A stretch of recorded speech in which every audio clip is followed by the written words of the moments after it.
Hello friends, praise the Lord. கர்த்தர் நம்ம வாழ்க்கையிலேருந்து சில பேர் எடுக்கும்போது நீங்கள் வருத்தப்படாதீங்க. ஏன்னா கர்த்தர் ஏன் சில பேர் நம்ம வாழ்க்கையிலேருந்து எடுக்கிறாங்க அப்படின்னா, கர்த்தருடைய திட்டம் நம்ம வாழ்க்கையில் நடக்க இருப்பது ஒன்று அந்த பர்சன்னால தடைப்படுது, இல்லைன்னா தாமதமாகுது. ஸோ இதனால தான் கர்த்தர் சில பேர் நம்ம லைஃப்லேருந்து எடுத்துருவார். சார் கர்த்தர் எப்படி எடுப்பார் அப்படின்னா, நம்ம அவங்கள போக சொல்ல மாட்டோம். சில சமயம் அந்த பர்சன்ஸே நம்ம லைஃப்லேருந்து கிளம்பி போயிடுவாங்க. 1 யோவான் 2:19 சொல்லுது, அவர்கள் நம்மை விட்டு பிரிந்து போனார்கள்.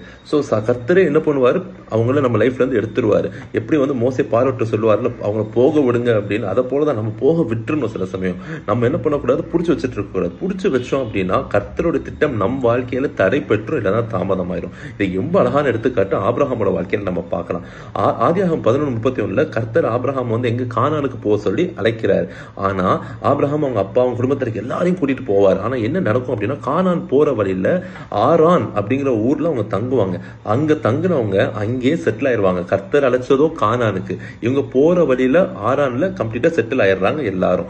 கடைசியில ஆபிரகாமோட அப்பா, அதாவது தேராகு, அவங்க இந்த ஆரான்லே இறந்ததுக்கு அப்புறம் தான் ஆபிரகாம் திருப்பி ஆதியாகமம் 12:1 கர்த்தர் அழைச்சு மறுபடியும் கிளம்பி போவார். ஸோ கர்த்தர் சில பேர் நம்ம லைஃப்ல இருந்து எடுக்கல அப்படின்னா, ஒண்ணு கர்த்தரோட திட்டம் நம்ம வாழ்க்கையில தாமதமாகும், இதனால தடைப்பட்டுரும். ஸோ கர்த்தர் நம்ம வாழ்க்கையில எடுத்தா ஸ்தோத்திரீங்க, கர்த்தர் உங்களை ஆசீர்வதிப்பார். ஆமென்.